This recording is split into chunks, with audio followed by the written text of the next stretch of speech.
How to learn English with best English stories.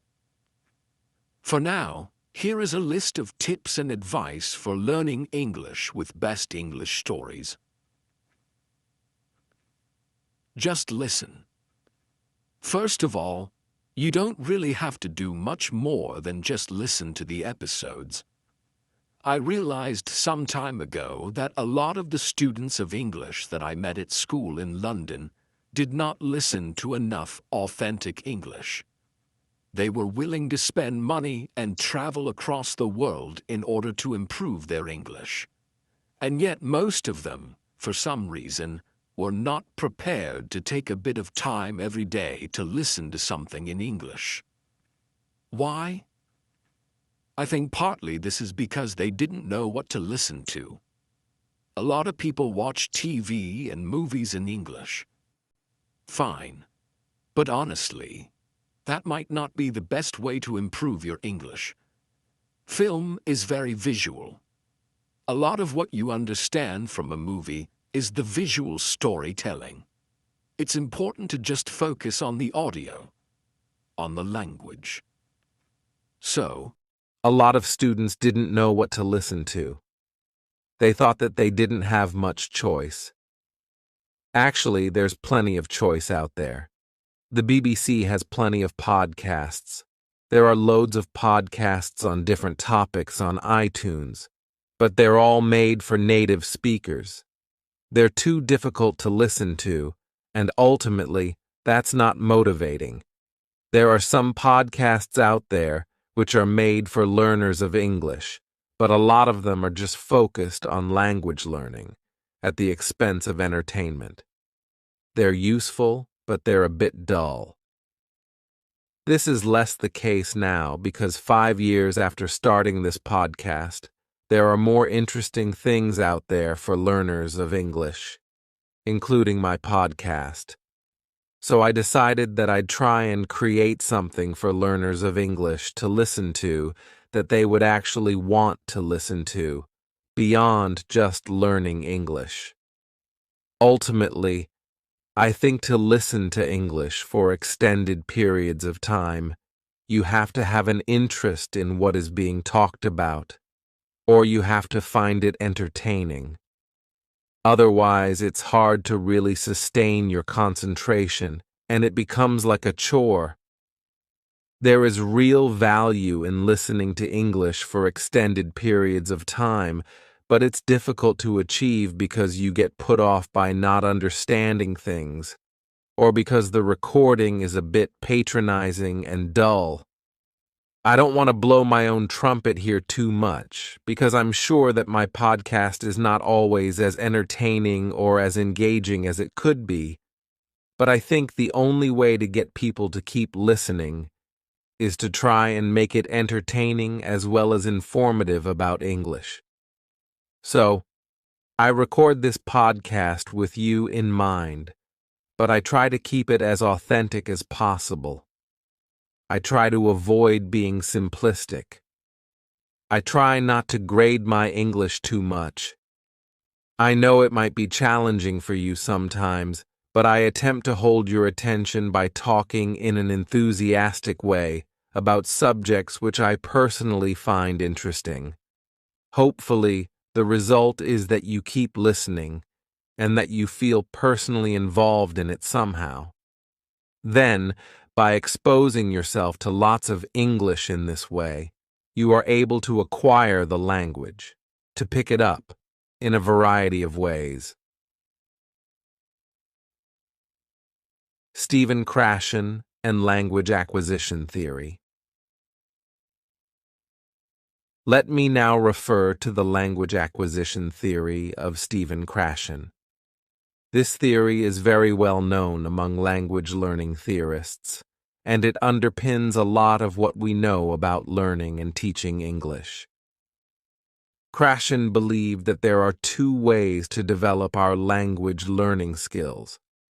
One is through language acquisition, and the other is through language learning. Language acquisition means that it is possible for adults and children to learn language in a subconscious way, meaning in a kind of passive way, by simply engaging with the language. The important thing is that you focus on the message in a bit of language.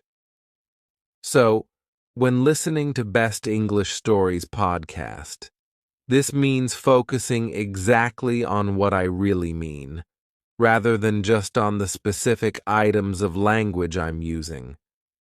The primary focus is to just understand what I mean, hopefully at a fairly deep level, in order to laugh at something I've said or feel moved by it, and then you kind of pick up the language as a result of that. You might not be immediately aware that you've learned some new language in this way. In fact, this kind of acquisition probably informs your passive knowledge of the language. According to Krashen, another type of language development is language learning. This is when you focus on learning specific forms, like studying grammar rules, for example. It involves having some instruction by a teacher, perhaps in the form of error correction, or from a grammar book which explains the rules of English. The downside of this kind of learning is that it is rather dogmatic, can be boring, complex, and abstract.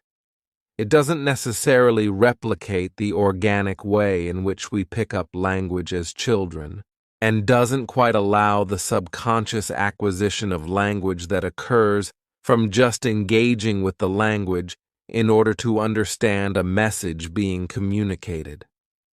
All right. So how does this apply to the way you can learn English? Well, I think it's pretty important to get both aspects of language learning into your life.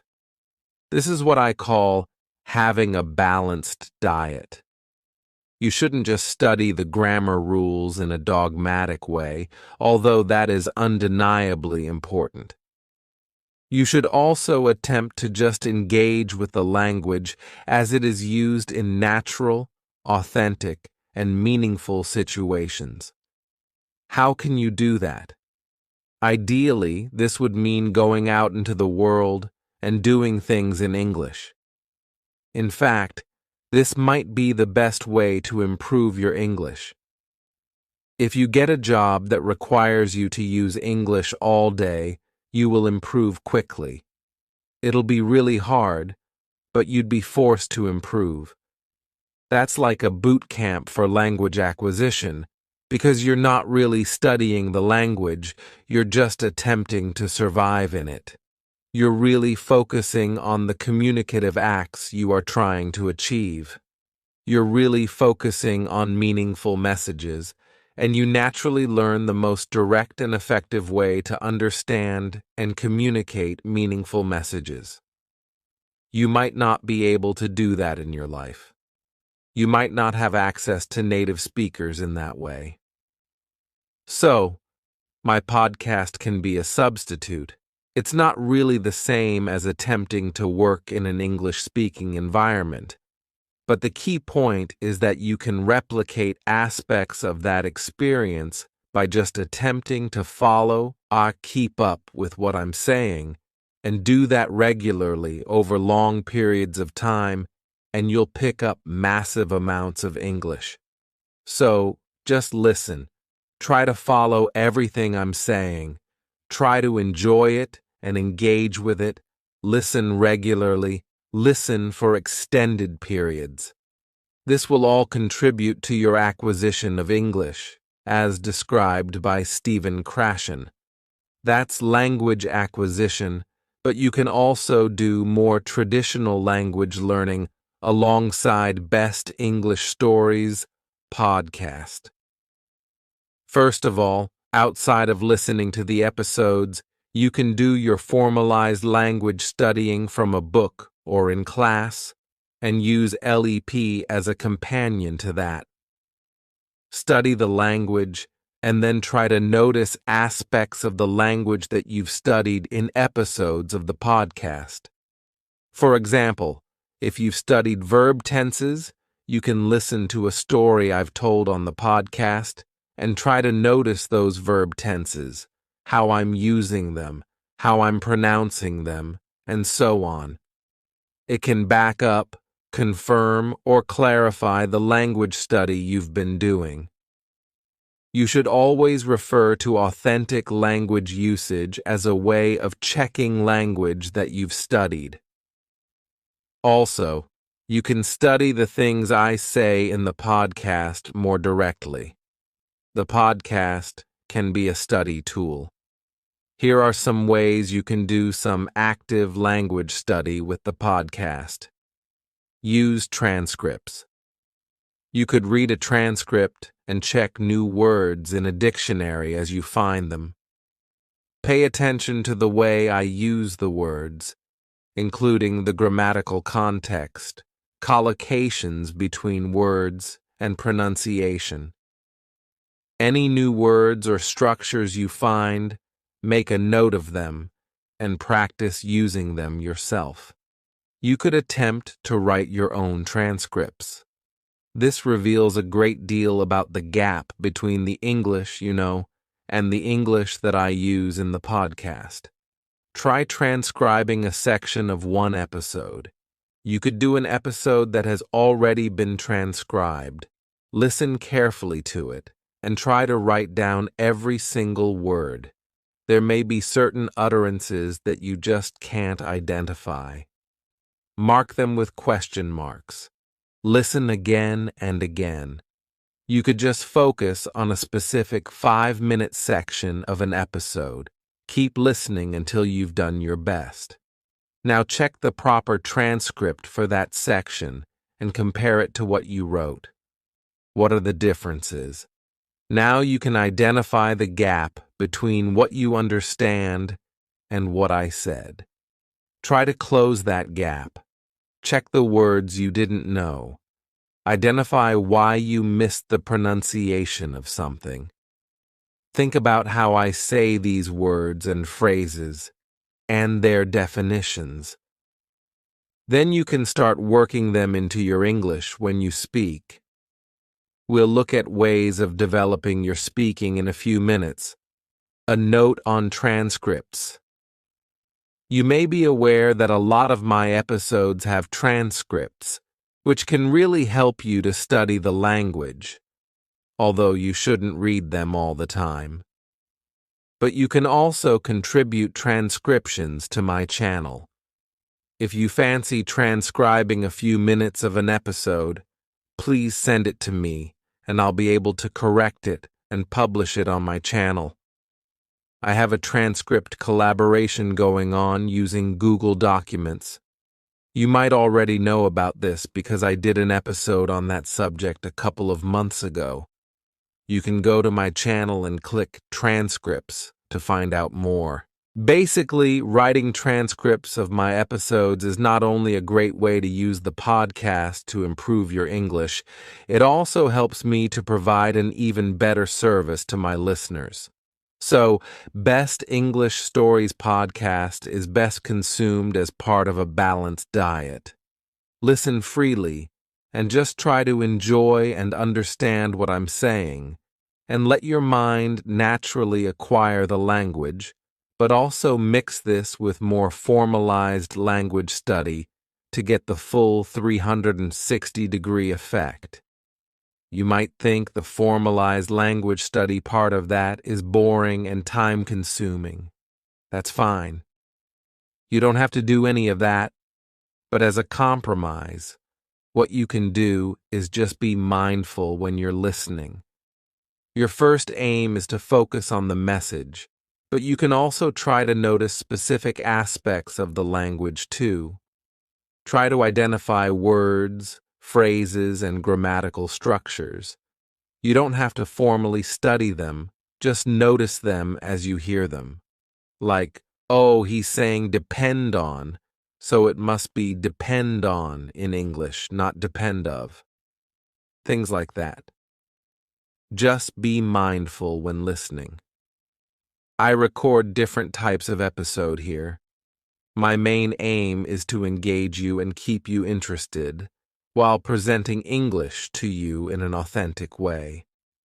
In some episodes, I try to draw your attention to the language more specifically. For example, I teach, explain, demonstrate vocabulary items referring to a topic, or bring your attention to an aspect of pronunciation. In those episodes, you can just chill out and follow what I'm saying, but you can be more active and make notes of the vocabulary. Try to remember phrases, listen again and pause the recording to test your memory. Listen in comfort and enjoy the experience. Krashen also writes about the effective filter hypothesis. This relates to the conditions in which learning takes place and how these can have a big effect on the successful acquisition of language. Basically, good conditions for learning are motivation. The listener really wants to hear what's being said and is keen to learn the language. High self-esteem and relaxation. These things allow the flow of acquisition to move freely without being blocked. Mental blocks occur when the learner is stressed, anxious, or feeling bad about themselves. This creates a mental block to the acquisition of language. I guess this relates to one of those situations in which you're in an unhappy language class. You feel stressed because of pressure from the teacher or from the judgment of your classmates. You feel low self-confidence because you don't get any positive reinforcement from taking part in a communicative exchange, and you're just not enjoying the experience of being there in the classroom. As a result, there is a kind of mental barrier which really prevents you learning anything. In fact, it might even make it worse because you associate learning English with painful or boring classroom situations. The advantage of Best English Stories as English podcast is that the emphasis is on fun, a lot of the time. You have nothing to fear or worry about when you listen to this. In fact, it can be an extremely pleasurable experience. I'm not just bigging myself up here. I know what it's like to listen to your favorite podcast. It's quite a personal experience. I listen to Mark Kermode and Simon Mayo's film review podcast on my way to work, and I can't begin to explain the joy of listening to it. They're like my friends, and I'm sharing a really nice conversation with them. I listen to their voices in private through headphones while I'm sitting on a smelly underground train with miserable people all around me. But I'm in my comfort zone. In fact, sometimes I'm disappointed when I reach my metro station because I just want to keep listening to the podcast. Hopefully, listening to Best English Stories English podcast is a similar experience for you. That's certainly the idea. This should be a personal and enjoyable experience for you, and I invite you to just enjoy being part of the podcast community. And remember that all around the world, there are other people like you, listening to me ramble on about stuff. There's no chance of the effective filter giving you a mental block in this situation because you should be in your comfort zone. That's the advantage of podcasting. You really can listen to this whenever and wherever you want, and you are free to get as comfortable as you please. As I've said before, feel free to listen to this in the bath, on the loo, or as you softly and slowly drift off to sleep at night. Of course, you can also listen at your desk, with a pen in your hand, or while typing, in order to make notes or write transcripts. You can also sit up and read transcripts. It's up to you. The main thing is to just enjoy yourself and let the English go into your head. Just imagine that my voice is bouncing around inside your mind, and lots of the words and sounds are sticking in there. You should certainly listen to episodes more than once. In fact, if you're interested in really learning English from this podcast, I think it's vital to listen several times. Once is not enough. In fact, you might only scratch the surface if you listen just once. Listening again and again will allow you to get really familiar with what's being said. You'll notice and remember things that you didn't catch the first time. Repetition is really important as a way of helping your brain notice patterns. After a couple of listens, you'll remember certain phrases, bits of intonation or responses, and they will be reinforced when you listen again. It might be asking too much of you, but you could even start to remember and repeat some of the things you've heard on Best English Stories' English podcast. I don't necessarily expect you to repeat everything I say, but perhaps you could memorize the lines of a comedy sketch that I present to you, and then repeat the lines to yourself or your friends, or just while you're listening again. I'm a bit of a geek, and I love Star Wars. When I was a kid, I used to watch Star Wars on heavy rotation. I'd watch it again and again. Now I can remember all the lines from the film.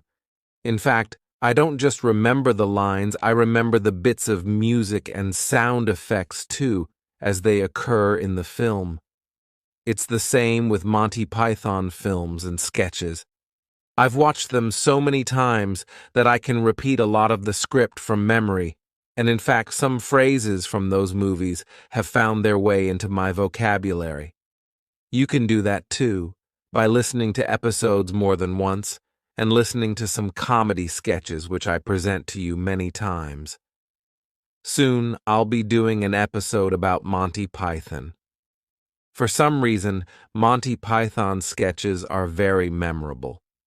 In fact, there are several generations of people in the UK and America who grew up watching Monty Python films, and who are able to recite whole sketches to each other. Again, you can do the same thing, realize that there are some terrifically funny things in English, and use that as a way to pick up language.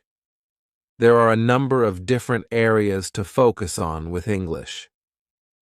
4 skills: listening, reading, writing, speaking language systems, grammar, vocabulary, pronunciation, discourse. Listening.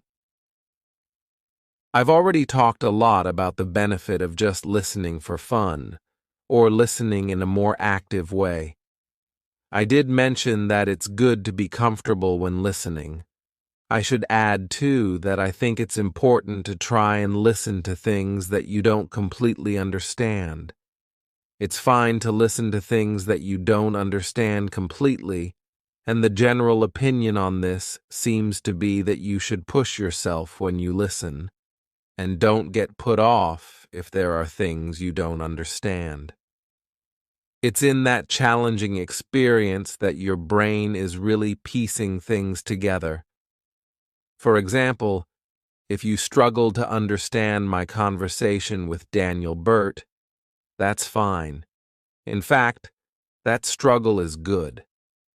Listen again and keep trying. Don't give up. Push through those moments when you don't understand. Keep going. Don't let confusion stop you. Also, try to identify subtle differences between accents. You may only notice little differences at first, but eventually you'll be more and more aware of the differences between accents. Eventually, you'll be able to say, this guy is from the north of England, this one's from Australia, or whatever. Reading transcripts on my channel.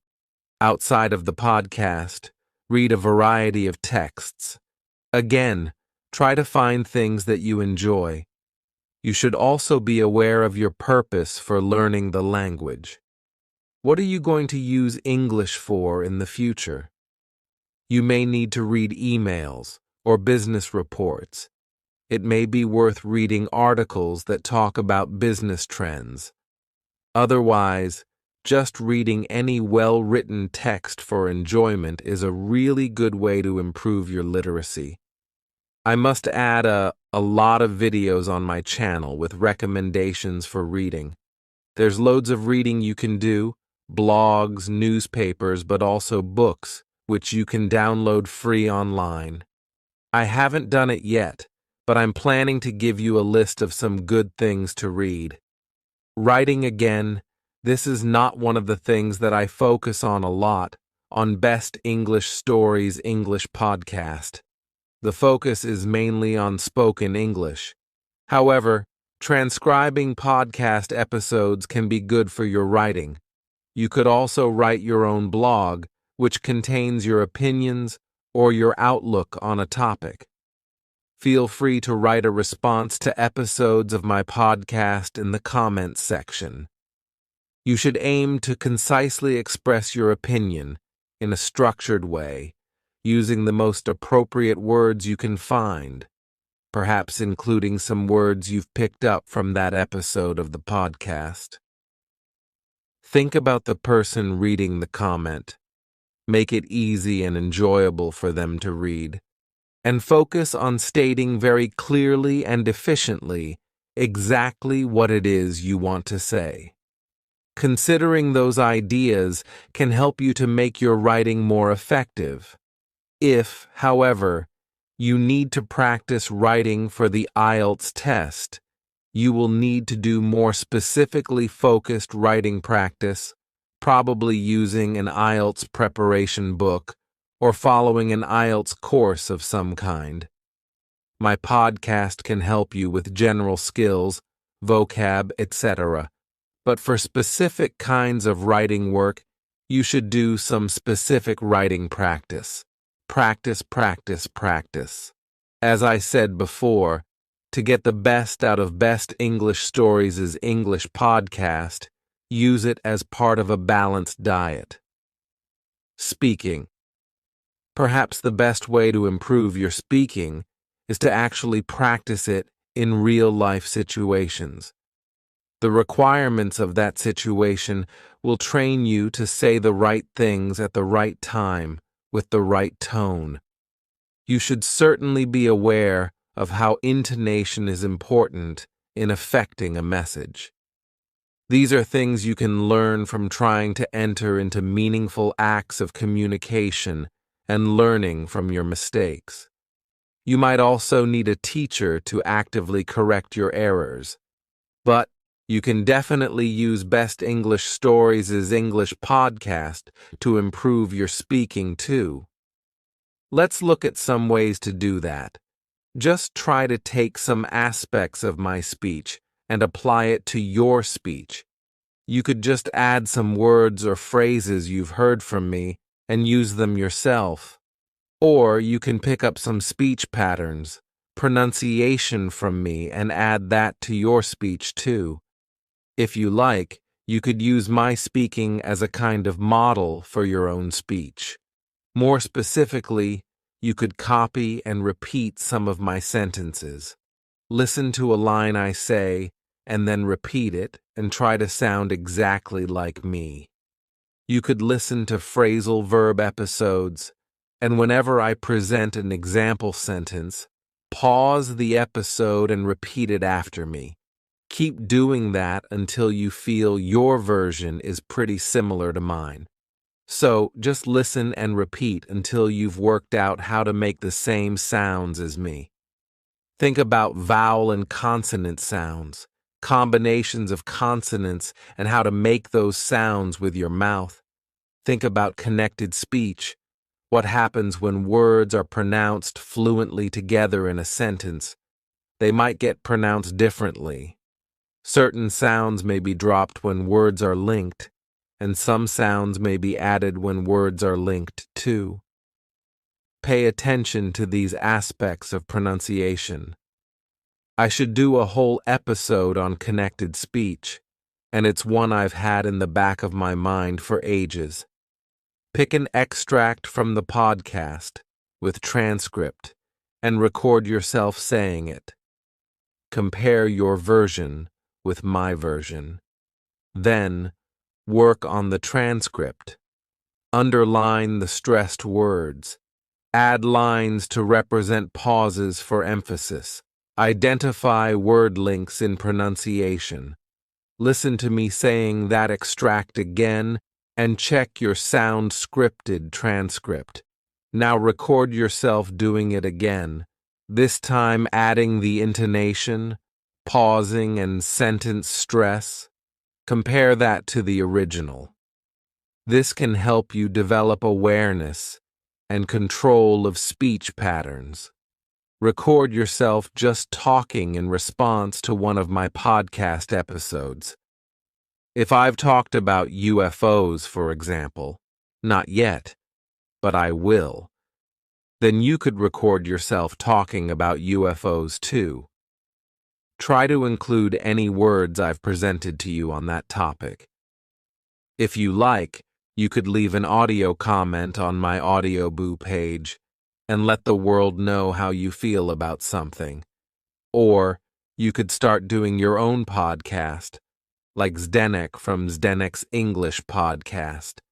He's not a native speaker, but following a suggestion in one of my episodes, he decided to do his own podcast. He now has followers and listeners, and he's really into it. Listening to his episodes, I get the sense that his confidence is developing and he's finding his own voice. It must be very good for his English, which, of course, is already excellent. You could do it too if you want. The main thing is practice. Use as many opportunities to practice as you can. Join clubs to meet English speakers. Use the internet. Find groups on meetup.com in which people are doing language exchanges. Put yourself outside your comfort zone. Don't be shy. Give it a try. Take the initiative. No one can do the speaking for you. There's no shame in making mistakes. You have to be in it to win it. So open your mouth and get talking. Remember that English is about what you can do, not just about what you know. Be active. Find your voice in English. If you're in a classroom, don't be one of those quiet students. It's completely up to you to start talking, and why not do it in the safety of a language class? That's the whole point. Speak up in class and use that as a safe place to experiment and make mistakes. Experiment. Switch off your editor. Don't listen to the voice in your head which is telling you to keep quiet or telling you that you can't say something because it might be wrong. It does not matter if you're wrong. Remember that you have to say something wrong about 5 times before you get it right. Get through those 5 times nice and quick, and then you'll be fine. Sometimes, opening your mouth is the hardest thing to do, but once you've started speaking, it gets easier. Keep up the momentum. Keep your voice warm. Stay positive. Enjoy expressing yourself. Your teacher will love it if you are an active member of class. In fact, you need to prove to your teacher that you're making an effort. We always like those talkative and positive students. Use that to your advantage. You'll be more likely to get good grades and get leveled up. Be nice, be friendly, be talkative, but also listen to others and help them too. That's a recipe for success for any language learner. Actually, I just sent Zdenek a message and asked him for his comments on the subject of using LEP to improve your English, particularly speaking. And here are his comments, which I agree with wholeheartedly. In fact, before I read his comments, it may be necessary to remind you that Zdenek is a well-qualified teacher of English from the Czech Republic who lived in the UK for a number of years, and who has got a master's degree in English language. So, He definitely knows what he's talking about. I'm sure many of you listening to this have similarly good advice and comments on this subject. I am very keen to encourage you to share that information. You can leave text or audio comments under this episode. So here are Zdenek's comments. How can listening to LEP improve your speaking skills?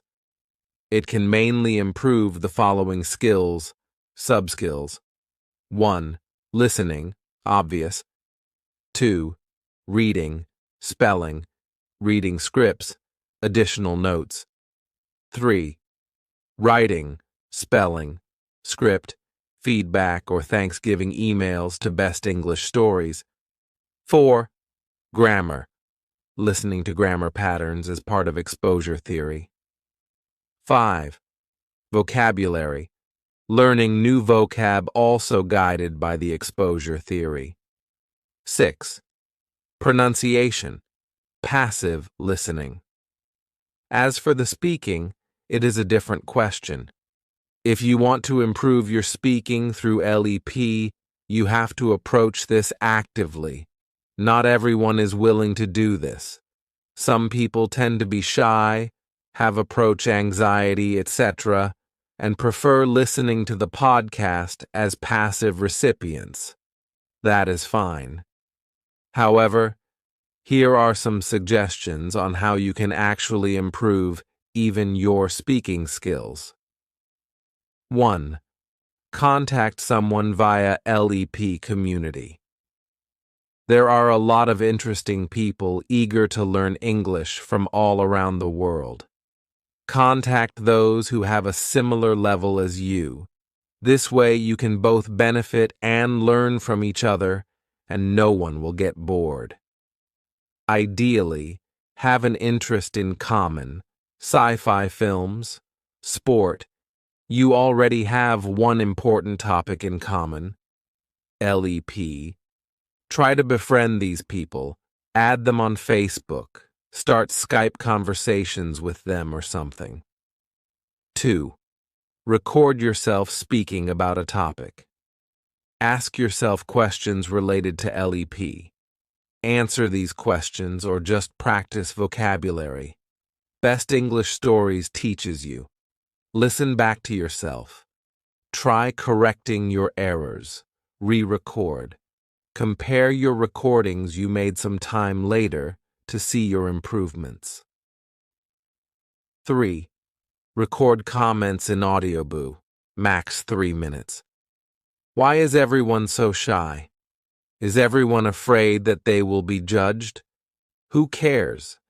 Just be friendly, and you should be accepted by the community. Best English Stories is a teacher. He deals with mistakes every day. We all make mistakes. Never be afraid to make mistakes. A man who never made mistakes never made anything. Are you afraid to take on a challenge and face our greatest fear, public humiliation? Well, don't be. If we fight it actively without fear, we can significantly improve our speaking skills this way. I just want to add a couple of points here about making a fool of yourself, my experience of speaking French, and a fear of public speaking. 4. Try running your own podcast. Most of you can do it. Again, it is only about facing your fears of making mistakes and exposing yourself to the public. This podcast can be just for you and your friends. I make loads of mistakes in my podcast, and I am a teacher. I feel ashamed. I have to edit them out. But if you are not teachers, why worry? And even as teachers, you shouldn't worry. 5. You can always speak to yourself in the mirror and go crazy. Become the next Hamlet. Speaking is not about passivity, so move your arse and find some interaction. Note, by following these tips, you will work on your English speaking skills, pronunciation, actively, Grammar, vocab. You can focus on trying to use expressions best English stories has taught you. Listening skills, as you listen to your friends talking, for example. There are so many benefits to active speaking practice. Thank you, Zdenek. As I said before, I welcome your comments too. Let's share our thoughts on this subject together. It's time for my LEP ninjas to come out of the shadows and deliver some powerful advice. LEP ninjas, assemble! Regarding language systems, I have some things to say about grammar, vocabulary, pronunciation, and discourse. To be honest, I've already spoken enough about grammar and vocab. Let me just remind you of the theory of exposure. I've talked about this before. The idea is that by listening to lots of English over extended periods, you're feeding your subconscious with all the patterns of English usage.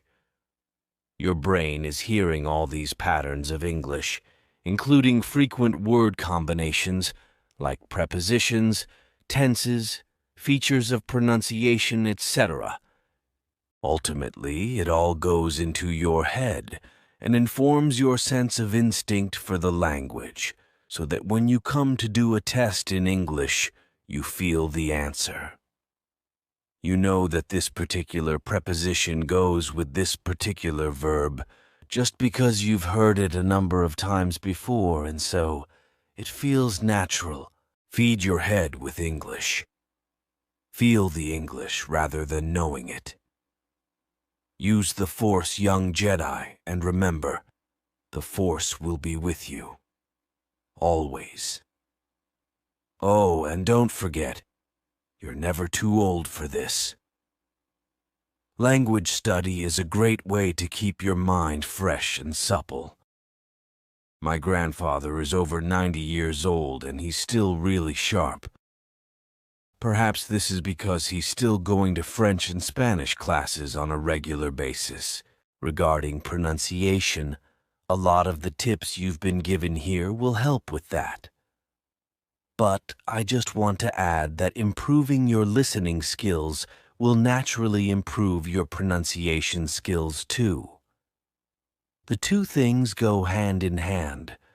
The more you're able to understand natural spoken English, the more you are able to decode the sounds used to make it. Understanding this natural sound code can allow you to start using it too. There is a direct connection between listening and pronunciation, but to fully reap the benefits, you need to actively practice pronunciation.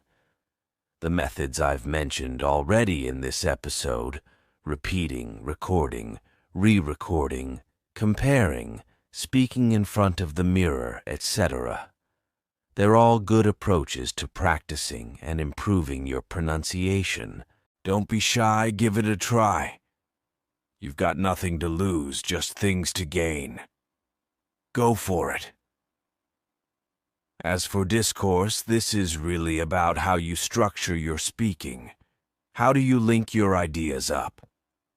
When you listen, try to notice any specific phrases I use to link my ideas together, move from one topic to another, deal with moments when I don't know what I'm saying, and so on. What are the tools I use to perform certain functions? Can you identify these things and take them on yourself? Try talking about a topic for 5 minutes. See how difficult it is to talk on your feet. Do it again and again until you develop methods of thinking and talking at the same time. Listen to discussions and focus on the ways in which people interrupt, agree, disagree, or whatever.